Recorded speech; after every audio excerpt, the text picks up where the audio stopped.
কোনো অর্থোপার্জনের বৃত্তি গ্রহণ করেন নাই। জীব সৃষ্টি করেছেন তিনি, তিনি রক্ষা করবেন। আমার আহার যদি ভাগ্যে থাকে তো তিনি ব্যবস্থা করবেন, আর যদি ভাগ্যে না থাকে তাহলে তিনি দিলেও আমার মুখে উঠবে না। এইভাবে যেদিন যুক্ত সেদিন আনন্দেই থাকতেন, আবার যেদিন যুক্ত না সেদিন নামানন্দে বিভোর থাকতেন। কিন্তু বেশিরভাগই সারা মাসের মধ্যে হয়তো 20 দিনই জুটলো না, মাত্র 10 দিন জুটলো, আর বাকি তো তাকে অনাহারে থাকতে হয়। তস্য ভাজ্যা কুচলস্য সুৎসমা, ক্ষুধায় কাতর তার সহধর্মিনী স্বামীর আদর্শকে মেনে নিয়ে সেই অনাহারে কষ্টের মধ্যে জীবন যাপন করত। প্রতিব্রতা প্রতিগ্রাহ ম্লানয়তা বদনেন সাম, দরিদ্রং সিদ্ধ মানবৈ বেপমানাভিগম্য চ। একদিন বসে বসে কাঁদছে স্ত্রী। সুদামা বলছে, সতী তুমি কাঁদছ কেন গো? কষ্ট হচ্ছে, অনাহারে আছো? শোনো, আহার অনাহার সব তার ইচ্ছা। আমাদের নেই বলে মনে করছে আমি তুমি অনাহারে আছি, খোঁজ করে দেখো। এমন মানুষ ব্যাধিগ্রস্ত হয়ে পড়েছে, তার কিচ্ছু খাওয়া চলবে না, তাকে তো অনাহারে থাকতে হচ্ছে। এই জন্য মানুষ নিজের কর্মফল নিয়ে আসে, আর সে কর্মফল বিচারেই ভোগ করতে হয়। এর জন্য কষ্ট হচ্ছে তোমার। কাঁদতে কাঁদতে সহধর্মী বলছেন, না স্বামী, অনাহারের কষ্টে আমি কাঁদিনি। বলতো আমাদের সুখ কোথায়? আমরা যে তোমার স্ত্রী, সুখ হচ্ছে তোমাকে সর্বতভাবে সেবা করব, প্রাণ ভরে রান্না করব, যা যা তুমি ভালোবাসে সেটা আমি জানি বুঝি, প্রাণ ভরে তোমাকে ভোজন করাবো, তবে তোমার শরীর, আমার প্রচেষ্টা, আমার বাসনা সার্থক। তা আমি স্ত্রী, তুমি আমার স্বামী, তুমি আমার আছো, ঘর আছে, আমিও আছি, আমার সেবা করার ইচ্ছাও আছে, সেবার সামগ্রী নাই। না রান্না করা হয়, যদি কিছু জুটলো না জুটলো, দীর্ঘদিন অনাহারে থাকতে, তোমার সেবা তোমার সঙ্গে আছি, একই সঙ্গে বাস করছি, অথচ তোমার সেবা থেকে বঞ্চিত থাকতে হচ্ছে, এটাই আমার কাছে কষ্টের। অনাহারের জন্য আমি কাঁদিনি, অনাহারে কষ্ট হচ্ছে না। নন ব্রহ্মণ ভগবত সখা সাক্ষাৎপতি, ব্রহ্মণস্য শরণস্য ভগবান সত্যতর্ষভ। তাই আমি একটা কথা বলছিলাম, শোনো, তুমি মাঝে মাঝে এমন দিন যায় না যে তোমার বন্ধুর কথা শোনাও না। দুই বন্ধুতে যে কত প্রেম, কত মাখামাখি, কত অন্তরঙ্গ ভাব ছিল, একদিন একটু বলতে না পারলে সেদিন তুমি ঘুমাও না পর্যন্ত শান্তিতে। তা আমি বলছিলাম, এমন যে তোমার বন্ধু, সে হচ্ছে দ্বারকাধীশ, একদিন তুমি তার কাছে যাও না। আমি চাইতে বলছি না, তার কাছে চাইবার জন্য তুমি যাও সেটা আমি বলি না, আমি যেতে বলছি। কেন না, তিনি বিবেকবান, তিনি সর্বান্তর্যামী। তোমাকে দেখেই তিনি বুঝতে পারবেন যে কতটা তুমি দারিদ্রতার সমুদ্রে ডুবে রয়েছে। তিনি হচ্ছেন ব্রহ্মণস্য শরণস্য, ব্রাহ্মণের হিতাকাঙ্ক্ষী বন্ধু এবং শরণাগত ভক্তের একমাত্র প্রতিপালক। এই জন্য একটু দেখা করতে যাও। আমি চাওয়া চাওয়ার কথাও বলি না। তমোপহি মহাভাগ সাধুনা চ পরায়ণ, দাস্যতি দ্রবিণং ভুরি শীততে কুটুম্বিনী। সত্যি কথা বলুন, প্রতি শুনো, আমার মনে হচ্ছে চাইতে হবে না। তোমার চেহারা বেশভূষা দেখলেই তিনি বুঝতে পারবেন যে তুমি কেমন দশায় দিন যাপন করছো। তোমাকে চাইতে হবে না, তোমাকে দেখে বুঝতে পারবে, তখন নিজের থেকেই তোমাকে অনেক কিছু দান করবেন। আর তিনি যদি দান করেন, আমি প্রাণ ভরে রান্না বাড়া করে তোমার সেবা করতে পারবো, তবেই না আমি তোমার পত্নী, তোমার স্ত্রী, এটা আমার জীবনের সার্থকতা। আর তিনি এখন বর্তমানে দ্বারকাতে স্থায়ীভাবে বসবাস করছেন। আস্তে অধুনা দারবত্তং ভজ বিষ্ণু অন্তকেশ্বর স্মরত পাদ কমলাত্মান বিদ্যংসি কিং ননু অর্থ কামান ভজত নাত্যাভিষ্টান জগৎগুরু। তাকে মনে মনে স্মরণ করলেও সর্ব অভাব দূর হয়ে যায়। এই জন্য প্রতি তুমি যদি একবার তার কাছে যাও।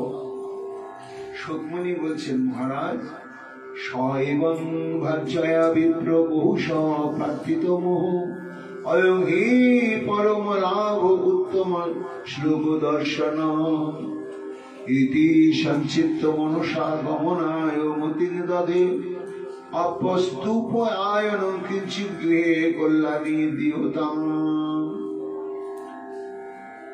মহারাজ পরীক্ষিত বারবার যখন তার স্ত্রী কথা বলতে লাগলে, তখন সুদামা ভাবছে চাওয়া চাই বা কিছু পাবো না পাবো এটা আমার কাছে বড় কথা না। আমার বড় কথা অয়ঙ্গে পরমলাভ উত্তম শ্লোক দর্শন। এই যে আমি ভগবত দর্শন করতে যাব, সত্যি তুমি তাকে ভুলতে পারি না। আর এমন দিন যায় না যে আমার স্ত্রীর সঙ্গে আমি কৃষ্ণের মহিমার কথা গল্প করি না। কিন্তু কই, এতদিন যে আলাদা হয়ে জীবন যাপন করছি দুই বন্ধু, কোনোদিন তো যাওয়ার ইচ্ছা আমার অন্তরে জাগেনি। আজকে যে কারণেই হোক, আজকে আমার স্ত্রী এই হচ্ছে সহধর্মিনী, যে স্বামীকে কৃষ্ণ পথে দাঁড় করিয়ে দেয়, কৃষ্ণ দর্শনের পথে দাঁড় করিয়ে দেয়। আর যদি আমার স্ত্রী এভাবে বারবার না বলতো, আমি গোবিন্দ দর্শনের সৌভাগ্য পেতাম না। তাহলে আমার যাওয়াই কর্তব্য, এটা আমার লাভ। আমি কি দর্শন পাব, কিন্তু খালি হাতে যাই বা কি করে? শাস্ত্র বলেছে গুরুদেব, দেবতা, ব্রাহ্মণ, চিকিৎসক এবং রাজা, এদের কাছে খালি হাতে যেতে নাই, কিছু ভেদ নিয়ে যেতে হয়, যার যেমন সামর্থ্য। তা সতী, কিছু ঘরে আছে গো? যদি থাকে দিও, তাও কিছু দাও। বন্ধু, এতদিন পরে যাচ্ছি, খালি হাতে যাবো কি করে? কিচ্ছুই তো নেই ঘরে। যদি ঘরেই থাকবে তাহলে তোমার আমি সেবা থেকে বঞ্চিত হব। তবে তুমি যখন বললে আমি ব্যবস্থা করি। যাচ্ছি তোয়া চত্বর মুষ্টিন বিপ্রাণ পৃথক তল্লুলান চৈল খণ্ডেন তান বদ্ধা বর্তে প্রদাতু পায়ন। তখন সুদামার স্ত্রী দু চার বাড়ি ভিক্ষা করে পৃথুক ও তুন্ডালান, পৃথুক মানে চ্যাপ্টা, তন্ডুল মানে চাল অর্থাৎ চিড়ে, কিছু চিড়ে সংগ্রহ করে একটা ছোট্ট বস্ত্র খণ্ডে পুটলি করে ফেলে দিল। চার মুষ্টি মাত্র। তদ আনন্দায় বিপ্রাগ্র প্রযোজ্য দ্বারকাং কিল কৃষ্ণ দর্শন মজ্জন পদম সাদিতে চিন্তা। তখন সেই চৈলখণ্ডে বাঁধা ছিপিটক নিয়ে কৃষ্ণ গুণগান গাইতে গাইতে তিনি গুলমান তিতায় কৃষ্ণ কক্ষাক্ষ সদ্বিজ বিপ্র অগম্যাৎ অন্ধক বৃষ্টিনাং গৃহচ্ছুত ধর্মিণাং গৃহং দাস সহস্রাণাং মনীষিণাং হরের দ্বিজং বিবেশৈকতম শ্রীমদ ব্রহ্মানন্দ গত যথা। এইভাবে বহু কষ্টে অনাহার কৃষ্ণর শরীরে দ্বারকায় পৌঁছালেন। কেমন দ্বারকার ছবিটা না, এই যে বিশাল দ্বারকা নগরী, একটা নয় দুটো নয়, তিনটা প্রতিরক্ষার প্রাচীর, তিনটা, একটা দুটো নয়। প্রাচীরের মধ্যে হচ্ছে নগরী, সে নগরীতে বৃষ্টি বংশীয় অন্ধক বংশীয় সমস্ত জ্ঞাতি গোত্রের বাস। আর তার মাঝে হচ্ছে 16,008টি বিশাল বিশাল আকাশ প্রাসাদ। এক একটা প্রাসাদ এক একটা রানীর জন্য শ্রীকৃষ্ণ প্রত্যেক প্রাসাদে অবস্থান করেন। এইভাবে ছিলেন না তো যাবে কি করে? দৈবক্রমে সুকমণি বলছেন, ওই দ্বারকাবাসী কিছু ব্রাহ্মণের সঙ্গে পরিচয় হয়ে গেল। আর ব্রাহ্মণে তো চিরকালে একটা সম্বন্ধ থাকে। তখন তাদের সঙ্গে সহযোগিতা করে দৈবক্রমে গিয়ে যেদিন শ্রীকৃষ্ণ রুক্মিণী ভবনে ছিলেন, সেই রুক্মিণী ভবনে গিয়ে উপস্থিত হলেন। ডাকছেন সুদামা, শ্রী বিষ্ণু কৃষ্ণ কৃষ্ণ কৃষ্ণ। সেই উচ্চ কক্ষে ছিলেন শ্রীর সঙ্গে রুক্মিণীর সঙ্গে বহুদিন দীর্ঘকাল পরিচিত কণ্ঠ, চেনা চেনা কণ্ঠ, কে ডাকছে? এটা তো সেই একসঙ্গে পড়াশোনা করেছিলাম আমার প্রিয় বন্ধু সহপাঠী সেই সুদামা। ছুটতে ছুটতে নেমে এলেন, এসে ধরে একেবারে আলিঙ্গন করে নিয়ে চলে সেই রাজ শয্যার উপরে বসিয়ে দিলেন। সুদামা, এতদিন পরে আমার কথা তোমার মনে হয়েছে ভাই, বসো বসো। এইভাবে তাকে বসিয়ে দিয়ে তত উপবেশ্য পর্যঙ্কম স্বয়ং শত্রু সমারোহ, নিজের স্বয়ং পালকের উপরে বসিয়ে দিলেন। কে? উপহিত অবনিদার্য পাদ পাদবজনে সমস্ত পাদধৌতের সামগ্রী নিয়ে এসে নিজে চরণ ধুয়ে নিলেন। ধুয়ে নিয়ে অগ্রহিত শিরসা ভগবান লোক পাবন। সেই সুদামার পাদধৌত জল স্বয়ং শ্রীকৃষ্ণ নিজের মস্তকে ধারণ করলেন। নিতাই গৌর হরি। যে আমার চাইতে বড় আমার ভক্ত, আমার ভগবতার শক্তি সেখানে কোনো কার্যকারী নয়। তাই সেই চরণামৃত নিজের মস্তকে ধারণ করলেন এবং গালিম্পন দীক্ষবন্ধের চন্দনাগুরু কুঙ্কুমে একটা ভিজে বস্ত্রের ভেজা বস্ত্রের দ্বারা গাটা ভালো করে মুছে একেবারে কর্পূর, চন্দন, কুঙ্কুম, কেশর ইত্যাদি দ্বারা প্রলিপ্ত করলেন। দিয়ে তারপরে ধূপ প্রদীপ ইত্যাদি জ্বালিয়ে আরতি করলেন। তারপরে বদলে একটু তাম্বুল প্রদান করে বললেন, স্বাগতম স্বাগতম ভাই, এতদিন পরে বন্ধুর কথা মনে হলো। এই বলে সব রানীদের আহ্বান করলেন। সব রানীরা এসে দেখছেন অদ্ভুত। কুচলং মলিনং সামং দ্বিজ ধমনী সন্ততম দেবী পরিচর্যা সাক্ষাৎ শ্যামল ব্যজন। দেখছি কি হাঁটুর পরে কোন রকম বহু কষ্টে পরিধান করা একটা জীর্ণ নোংরা বস্ত্র, আর শরীরে মাংস বলে কিছু নাই। আর রগগুলো, শিরাগুলো দেখা যাচ্ছে বড় বড়, একেবারে দড়ির মতো যেন ফুলে ফুলে রয়েছে। কিন্তু এর কি মহিমা! একটা হতদরিদ্র ব্যক্তি আমাদের প্রাণপতি দ্বারকাধীশ স্বয়ং তার পদসেবা করছে, তার চরণামৃত মস্তকে ধারণ করছে। ইনি তাহলে তো সাধারণ ব্রাহ্মণ নয়। তখন তারাও শ্রীকৃষ্ণের সঙ্গে চামর বিতরণ করতে লাগলো। এরপরে কি মনে নকিতম পুণ্যবধূতেন ভিক্ষুনা শ্রিয়াহীনেন লোকস্মিন বাড়িতেন ধমেন। দুই বন্ধুতে তখন অনেক কথা আরম্ভ হল। মনে পড়ে, ভাই, অপি ব্রাহ্মণ কুলোদ্ভবতা লব্ধ দক্ষিণা সমাবৃত্তেন ধর্মঙ্গ রাজ্যের সদস্য নবা। তোমাকে আর আমাকে একবার গুরুদেব বলেছিলেন কাষ্ঠ সংগ্রহের জন্য, মনে পড়ে সুদামা? তুমি আমি বনে প্রবেশ করে কাষ্ঠ সংগ্রহ করতে করতে বেলা প্রায় ডুবেই গেল। আর এর মধ্যে ভয়ঙ্কর প্রাকৃতিক বিপর্যয়, ঝড় বৃষ্টি আরম্ভ হয়ে গেল। দুই বন্ধু সারা রাত্রি গাছের উপরে বসে কাটিয়ে দিলাম। সকাল হয়ে গেল। গুরুপুত্র গুরু মাতার নিকটে সংবাদ পেয়ে তখন খুঁজতে খুঁজতে এসে হাজির। কৃষ্ণ সুদামা, কৃষ্ণ সুদামা। আমরা তখন নেমে কাঠের বোঝা নিয়ে গুরুদেবকে প্রণাম করলাম। তখন গুরুদেব বলেছিলেন, হ্যাঁ, এই হচ্ছে শিষ্যের কর্তব্য। সবই সব কর্মনা সাক্ষাৎ দিকে তারিও সম্ভব আদ্যঙ্গ যমানির যথাং সম্ভব। এইরকম আত্মত্যাগ না হলে কখনো গুরু কৃপা লাভ করা যায় না। তাই শোনো বন্ধু, মনে আছে গুরুদেব বলেছিলেন 3 প্রকার গুরুদেবের কথা। এক জন্মদাতা গুরু, আর এক হচ্ছে বিদ্যাদাতা গুরু, আর এক দীক্ষাদাতা গুরু। তা 3 প্রকার গুরুদেবের মধ্যে শ্রেষ্ঠ কে? শ্রেষ্ঠ হচ্ছে দীক্ষাদাতা গুরু। কেন? যথা অহং জ্ঞানত গুরু। যিনি দীক্ষা প্রদান করেন তিনি আর আমার মধ্যে কোনো ভেদ নাই। এই জন্যই সাধুরা বলেন সাক্ষাৎ হরিতেন সমস্ত শাস্ত্রে যুক্ত। শ্রীকৃষ্ণ আর গুরুতে কোনো ভেদ নাই। এবং গুরু সেবার দ্বারা আমি যত সন্তুষ্ট হই, আর অন্য ভজনের দ্বারা কখনো সন্তুষ্ট হই না। তা হ্যাঁ গো বন্ধু, তুমি যে আমার কাছে এসেছ, তা কিছু আনো নাই? নিশ্চয় কিছু এনেছ। তা একটু গোপন করে রেখেছ নাকি? আমি বুঝতে পারছি।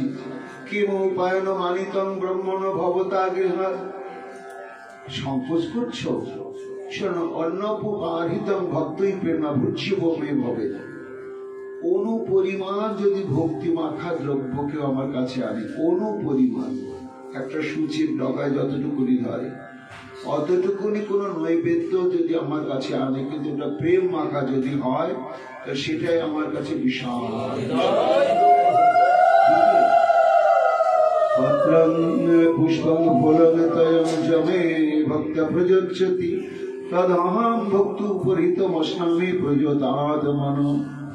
আমি বেশি অল্প এইটা তো ভোজন করি না, ভালো মন্দ অর্পণ করি না, নৈবেদ্যকে আশ্রয় করে নিবেদন কর্তা যে প্রাণ নিগড়ানো প্রেম আসে, সেটা আমি গ্রহণ করি। তা কিছু আনো নাই? দেখি দেখি, লজ্জায় আর চিন্তা করতে পারছে। শ্রীকৃষ্ণ তখন চিন্তা করছেন না, নিশ্চয় আমার জন্য কিছু নিয়েই এসেছে। সর্বভূতাত্মদৃক সাক্ষাৎ তস্য গমন কারণ বিকয় চিন্তান নায়ম শ্রীকাম মা ভজ পুরা। সুখী বলছেন শ্রীকৃষ্ণ আমার সর্বান্তর্যামী। তিনি তখন মনে মনে ভাবছেন যে দারিদ্রতার কষাঘাতে জর্জরিত বন্ধু আমার কাছে এসেছে, কিন্তু মুখ ফুটে বলতে পারছেন। তা না বলুক, আমি তো আছি। এই জন্য আমি আজকে এর সমস্ত দারিদ্রতা দূর করবই করব। কি এনেছো? দাও দাও। এই বলে স্বয়ং যাহার কেবিদম ইতি পৃথিবী তন্ডুল। আরে কি লুকিয়ে রেখেছো বগল তলায়? দাও তো দাও তো। জোর করে বগল থাকার শিয়াল পুটলিটা বের করে দিলেন, নিয়েই একেবারে মুখে দিলে। ইতি মুষ্টিং সক্রিয় জব্দাদা দিতম যজ্ঞ মহাদতে তাপস্য প্রিয় হস্তম তৎপরা পরমিষ্ঠি। এক মুঠো মুখে দিয়ে চোখে জল। সুদামা 16,000 রানীর ঘরে আমি ভোজন করি, নিত্য নিত্য 56 ভোগ 36 ব্যঞ্জন। কিন্তু মথুরাতে তো আমার ঘরে ঘরে ভোজন করেছি। তোমার এই চিড়ে, এই কয়েক মুষ্টি চিড়ে, এই যে কি বস্তু, জীবনে আমি কোনোদিন আর পাবো বলে মনেই করতে পারছি না। এই বলে যে আর এক মুষ্টি দিতে গেছি, রুক্মিণীর হাত ধরে বলে, প্রভু এক মুষ্টি তুমি গ্রহণ করার জন্যই যা পাওনা হয়েছে ওর সমস্ত সম্পত্তি তো তোর কাছে চলে গেল। আর একবার যদি তুমি গ্রহণ করো, তাহলে আমাকেও চিরকালের কাছে কি মাথা থাকতে হবে। আর নয় প্রভু, আর তাতে তুমি তৃপ্ত হয়েছে বলে সমগ্র জগৎ পরিতৃপ্ত হয়ে গেল। এই বলে আর দিলেন না, এক মুষ্টি গ্রহণ করলেন। সারা রাত্রি এইভাবে অতিবাহিত হলো কত নর্ম আলাপনে। সকাল হতে না হতে তখন সুদামা কৃষ্ণের কাছে বিদায় চাইলেন। বিদায় নিয়ে রিক্ত হস্তে এইবার নিজের গ্রামের দিকে পা বাড়ালেন। আর ফিরতে ফিরতে ভাবছেন, ভালোই হয়েছে, আমি কিছু চাইতে পারলাম না, ভালোই হয়েছে। চাইলেই ঠকে যেতাম। কেন না, চাইলে সে আমাকে চাওয়া বস্তু দিত, আর সে আমার কাছ থেকে সরে চলে যেত। এই জন্য যারা চায় তারা ভুল করে। চাওয়া পাওয়া স্বভাব আমার, চাওয়ার অর্থ নয়। তোমার কাছে চাই রাশি রাশি, তোমাকে তো নাই চাই। ভগবানের কাছে চাই আমরা, ভগবানকে কেউ চাই না। আমি তো ওকেই চাই, ওর কাছে আর কি চাইব। সাচলব্ধা ধনম কৃষ্ণার্থ যাচিতবান স্বয়ং স্বগৃহান বিরুদ্ধ গচ্ছন। এবার ঘরে গেলেন। ঘরে গিয়ে চমকে গেলেন, চিনতে পারছেন না।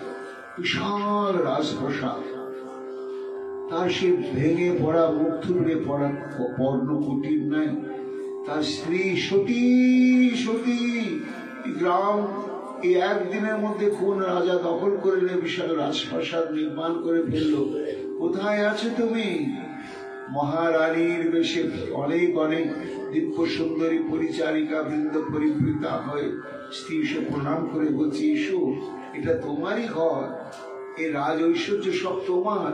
দেখো, বন্ধুর কাছে গিয়েছিলে, তার কৃপাতে আমাদের সব অভাব দূরে গিয়েছে। কিন্তু শিব ঠাকুরের যারা ভজনা করে তারা সবাই বড় লোক। তার কাঙালের ভজন, কাঙাল ঠাকুর হচ্ছে শিব, তার ভজন করে সবাই বড় লোক হয়। আর ষড়ৈশ্বর্য পূর্ণ ভগবান আমার শ্রীহরি বৈকুণ্ঠনাথ, আর তার ভজন করে সবাই কাঙাল হয় কেন? এটা তো অদ্ভুত ব্যাপার। এই রহস্যটা কি? গুরুদেব একটু কৃপা করে বলুন। তখন সুকমণি বলছেন, মহারাজ শোনো, বাহ্যিক সম্পদ এটা বড় নয়। যে সম্পদ যতক্ষণ দেহ থাকবে সেই তারপরে চলে যাবে। আর যে সম্পদ জন্ম জন্মান্তর অক্ষুণ্ণ থাকবে, কি সম্পদ সেটি? না ওই দেখো সাধুরা বলে, ক্রিয়তাম কৃষ্ণ কৃষ্ণ ভক্তি রসভাবিতাম অতি ক্রিয়তাম, যদি কুত বিলভ্যতে জন্ম কোটি সুকৃতি না লভ্যতে। তাকে কোটি কোটি জন্মের স্বীকৃতির দ্বারা কখনো পাওয়া যায় না। ক্রিয়তাম কিনে নাও, সেই সম্পত্তি। কোন সম্পত্তি? কৃষ্ণ ভক্তি রসভাবিতামতি। কেন? এই জগতের সম্পত্তি তুমি যতদিন বাঁচবে ততদিন তোমার ভোগ, আর মরে মরে গেলে আর কোনো থাকলো না।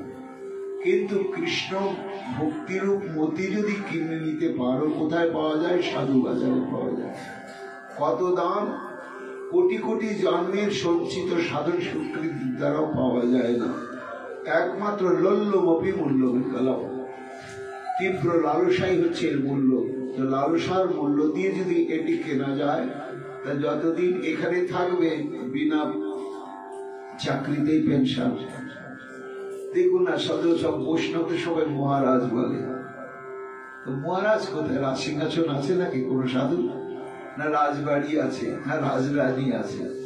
তারা তো কাঙাল, ভিখিরি, মাদুগুরি করে, সবাই বলে মহারাজ মহারাজ মহারাজ। আবার সাধুদের যদি ঐশ্বর্য দেখেন, আমাদের বৃন্দাবনের চলুন দেখুন, সরকারও গুণে শেষ করতে পারে না সাধুর কাছে কত টাকা আছে। তারা তো ব্যবসাও করে না, চাকরিও করে না, কিচ্ছু করে না। তো আসছে কোত্থেকে? না ওই যে একটা স্টোন কিনেছে, তার নাম হচ্ছে কৃষ্ণ ভক্তি রসভাবিতাম। এই জন্য বিনা চাকরিতে পেনশন ভোগ হচ্ছে। আবার যখন মারা যাবে তখন কি করবে? বলে এইবার তুমি রাধারানী দাসী হয়ে সেখানে সেবানন্দ প্রেমানন্দ সুখে বিভোর থাকো। সেখানেও গিয়ে তার সেখানে সেবানন্দ ভোগ। এই জন্য প্রকৃত সম্পত্তি কৃষ্ণ দেন, সেটির নাম হচ্ছে প্রেম ভক্তি।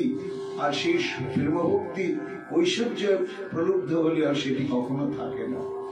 এই নিয়ে দেখো, দেবতারা যে বর দেয়, বড়লোক করে, কিন্তু পরিণামে তাদেরই আবার কি বিপদ ডেকে আসে। শোনো, বৃক নামাসুর পুত্র শকুনে পথি নারদম দৃষ্টাসু দোষণ প্রপঞ্চ দেবেশু ত্রিশু দুর্মতি।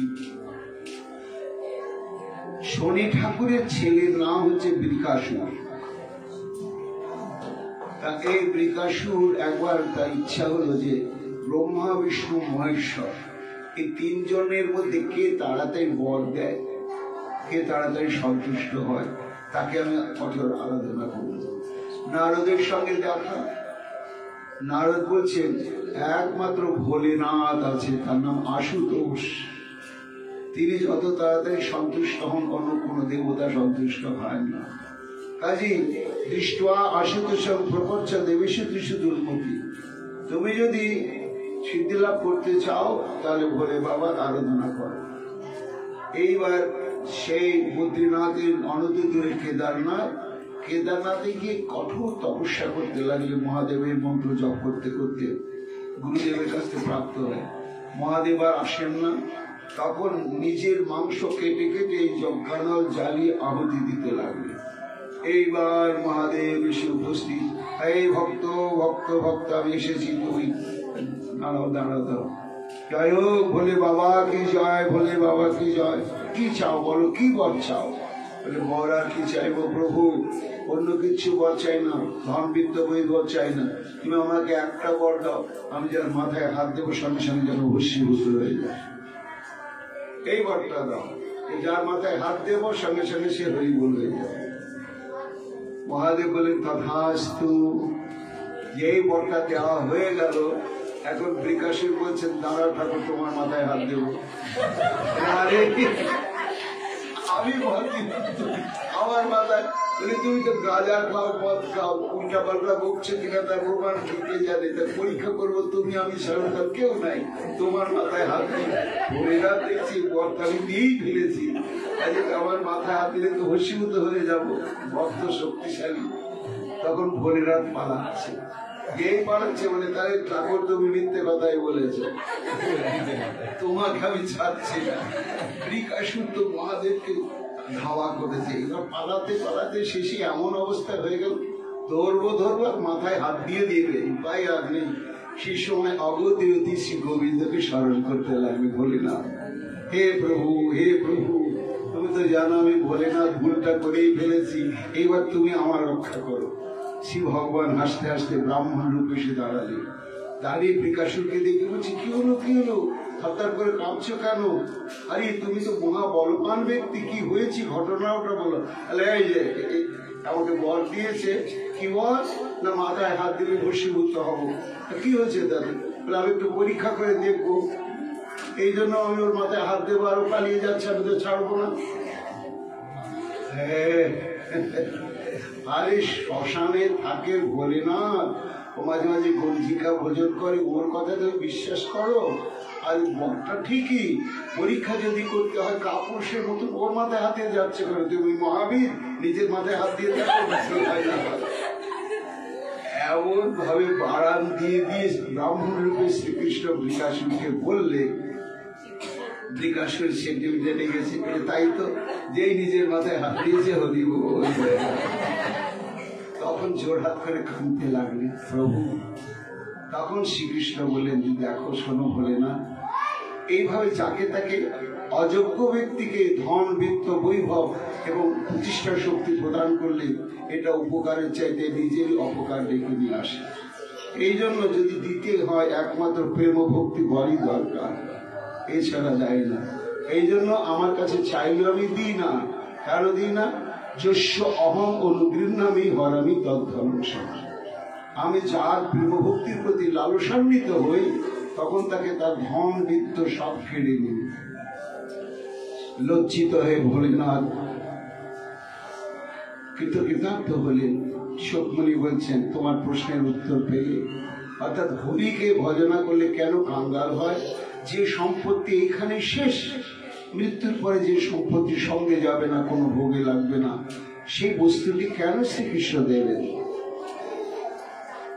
আর অন্যান্য দেবদেবীরা সেটা না বুঝি তো সেটা দেন, সেটা এই দেহে যতক্ষণ, এবং তার সদ্ব্যবহার তো হয় না। যদি সদ্ব্যবহার হতো তাহলে কি বৃকাসুরকে ভোলেনাথের মাথায় হাত দেওয়ার জন্য ষড়যন্ত্র করতো? তার জ্ঞান নাই, সে বরদাতা। এই জন্যই শ্রীকৃষ্ণের ভজন করলে, শ্রী বিষ্ণুর ভজন করলে তারা কাঙ্গালি হয় এই জগতে, কিন্তু তারা পরজগতে নিত্যকালের জন্য কৃষ্ণ সেবানন্দ সম্পদ প্রাপ্ত হয়ে ধন্যাতি ধন্য হয়ে যায়। এরপরে এই এক একটা রানীর গর্ভে 10-10টি সন্তান জন্মগ্রহণ করতে করতে, তাদের আবার সন্তান জন্মগ্রহণ করতে করতে শ্রীকৃষ্ণের বংশধর 56 কোটি হয়ে গেল। এইবার 56 কোটির বংশ বিস্তার লাভ করাতে পৃথিবী হয়ে গেল মহাভার। তখন ভগবান চিন্তা করছেন, যা আমি ভার লাঘব করতে সে আমার তো ভার সৃষ্টি করলাম। এর মধ্যে পরীক্ষিত প্রশ্ন করলেন, ব্রাহ্মণাং বদান্নাং নিত্যং বৃদ্ধ সেবিতম বিপ্র শাপ কদম মদ বিষ্ণাং কৃষ্ণ চেতসাম। হে গুরুদেব, আচ্ছা এই যে 56 কোটি যদু বংশ, এরা তো কৃষ্ণের বংশধর, এরা তো কৃষ্ণের প্রতি শ্রদ্ধাবান এবং নিষ্ঠাবান, হ্যাঁ, ব্রাহ্মণের প্রতি নিষ্ঠাবান, হ্যাঁ, কিন্তু তাহলে এদের প্রতি ব্রহ্মসাপ কি করে কার্যকরী হলো? এরা ব্রহ্মসাপ প্রাপ্ত হলেন কেন? বলে এটা একমাত্র শ্রীকৃষ্ণের ইচ্ছা। কাঁটা দিয়ে তিনি কাঁটা তুলে দুটো কাঁটাকে ফেলে দেবেন। এটা কৃষ্ণের ইচ্ছাতে, এবং এটা ঘটল একটা ঘটনাকে কেন্দ্র করে। একবার পিন্নার ক্ষেত্র নামে একটা পুণ্যময় ক্ষেত্র রয়েছে, সেখানে বিশ্বামিত্র, অসিত, কর্ণ, দুর্বাসা, ভৃগু, অঙ্গিরা, কশ্যপ, কামদেব, অত্রি, বশিষ্ঠ, নারদ এবং এই সমস্ত ঋষিগণ একত্রিত হয়ে তারা কৃষ্ণের মহিমা এবং গুণানুকীর্তনে ইষ্টপুষ্টি করছে। আর সেই সময় ওই যদুবংশের কিছু উঠতি বয়সের যুবক, তাদের মধ্যে জাম্ববতীর ছেলের নাম হচ্ছে শাম্ব, একটু মেলি মেলি ভাব, চেহারাটা মেয়ে মানুষের মতো, তাকে শাড়ি টাড়ি করিয়ে ঘুমটা দিয়ে একটা মেয়ে মানুষ সাজিয়ে, আর পেটের মধ্যে এতগুলো কাপড় পুটলি বেঁধে দিয়েছে, মনে হচ্ছে যেন 10 মাস গর্ভবতী। এবার তাকে সঙ্গে করে সেই যুবকগুলো মনীষীদের কাছে হাজির। ও মণিগণ, প্রণাম প্রণাম প্রণাম প্রণাম। বলুন তো এই মহিলার ছেলে হবে না মেয়ে হবে? তো তারা তো ঋষি, সম্মান্তর চান। তারা দেখলে কৃষ্ণের বংশধর হলে কি এত অহংকার হয়, এত অভিমান হয়? সাধুদের অমর্যাদা। তখন ক্রোধের উদয় হয়ে গেল। একজন অভিশাপ দিয়ে, জনস্বতী উপমন্দা মুসলম কুশল আসন, যা ওখানে ছেলেও নাই মেয়েও নাই, মুসল আছে, আর ওই মুসলে তোমাদের বংশ সঙ্গে সঙ্গে কাপড়ের পুটলিটা লোহার মুসল হয়ে একেবারে পেটে লেগে গেল। হিতে বিপরীত হয়ে গেল। কাঁদতে কাঁদতে ভীত সন্ত্রস্ত কৃষ্ণের কাছে আর যাওয়ার মুখ নেই। উগ্রসেনের কাছে গিয়ে উপস্থিত হল। উগ্রসেন তখন সমস্ত কিছু শুনে একটু হাসল, বলে যাও সমুদ্রের ধারে গিয়ে ঝামা দিয়ে ঘুষতে থাকো, তাহলে ক্ষয় হয়ে শেষ হয়ে যাবে। ঝামা দিয়ে ঘষতে লাগলো, আর চূর্ণ হয়ে ওই জলে পড়তে পড়তে আবার ভাসতে ভাসতে তীরে লেগে এরকা নামক এক ধরনের নলখাগড়ার গাছ তৈরি হলো। আর সর্বশেষ এক টুকরো পিঠ থেকে খুলে গেল, সেটা জলের মধ্যে ফেলে দিয়েছে, আর এক বড় মাছ এসে গিলে নিয়েছে। দৈবক্রমে সেই জ্যান্ত মাছটা আবার ধরা পড়লো জেলেদের কাছে। সেটা আবার বাজারে গেল, সে বাজার থেকে এক ব্যাগ সে মাছটাকে ঘরে কিনে নিয়ে গিয়ে সে মাছের পেটের ভেতর থেকে দেখছেন একটা অদ্ভুত পাথরের টুকরো, লোহার টুকরো। সেটাকে ঘষে ঘষে একটা ধারালো তীর বানিয়ে যত্ন করে রেখে দিলেন। এইভাবে যদুবংশ ধ্বংসের কারণটা রচিত হলো এই ব্রাহ্মণের অভিশাপ। এর পরবর্তীতে সেটি কি করে কার্যকরী হলো আগামী অন্তিম দিন। এবং এই 7 দিন সপ্তাহ যজ্ঞ কথা শ্রবণ করলে যে ফল পাওয়া যায় বা না যায়, শেষ দিনে যদি কেউ একদিনও শ্রবণ করেন, তাহলে 7 দিনের ভাগবতের পাঠের শ্রবণের ফল আগামীকাল শ্রবণ করে সেটা পূর্ণভাবে প্রাপ্ত হওয়া যাবে। এই জন্য বাবা মা সবার কাছে নিবেদন, অন্তিম দিন আগামীকাল সবাই আপনার শুভাগমন করবেন, এবং কালকে আমাদের এই ভাগবতী কথার পূর্ণতম বিশ্রাম হবে এবং পরবর্তী প্রসঙ্গ কীর্তন হবে। নিতাই গৌর।